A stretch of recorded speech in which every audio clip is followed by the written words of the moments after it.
কিরে হাল্ক, তুই এখানে কাজ করস, ওইদিকে তোর সোমার বিয়ে হয়ে যাইতেছে। কি বলেন চাচা? আমি এখন যাচ্ছি। আরে চাচা, আপনি নাকি সোমার বিয়ে দিয়ে দিচ্ছেন। আমার সোমা শুধুই আমার।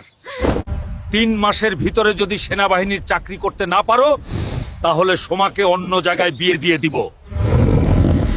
সোমা, কাল আমার সেনাবাহিনীর প্রথম দিন, তুমি আমার জন্য দোয়া কইরো। হাল্ক, তোমার সবকিছু ঠিকঠাক আছে। তোমার চাকরি হয়ে গেছে। কাল থেকে তোমার 3 মাসের ট্রেনিং শুরু। সোমা, শুধুমাত্র তোমার জন্য আমার এত কষ্ট।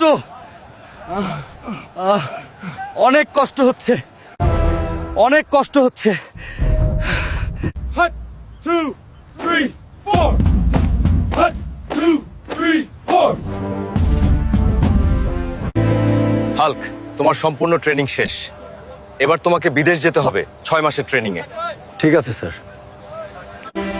স্যার, হাল্ক স্যার অ্যাক্সিডেন্ট করেছে, হাসপাতালে ভর্তি। তাড়াতাড়ি চলুন। ঠিক আছে, চলো।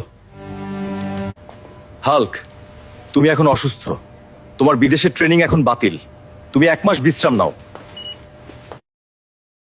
স্যার, আপনি এখন সম্পূর্ণ সুস্থ, চাইলে এখন বাসায় যেতে পারেন। ঠিক আছে, আমি এখনই চললাম। আরে আমাদের হাল্ক নাকি সেনাবাহিনীর চাকরি হয়েছে। মিষ্টি কই? বিয়েতে একসাথে খাওয়াবো। চাচা, আমার সেনাবাহিনীর চাকরি হয়ে গেছে। আজকেই সোমার সাথে আমার বিয়ে হবে। হাল্ক, তুমি অনেক দেরি করে ফেলেছো।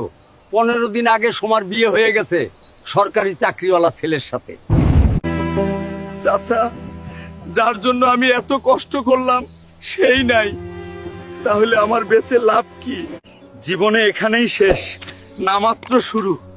ভালো চাকরি হয়েছে, ভালো বউ পাবো ইনশাআল্লাহ।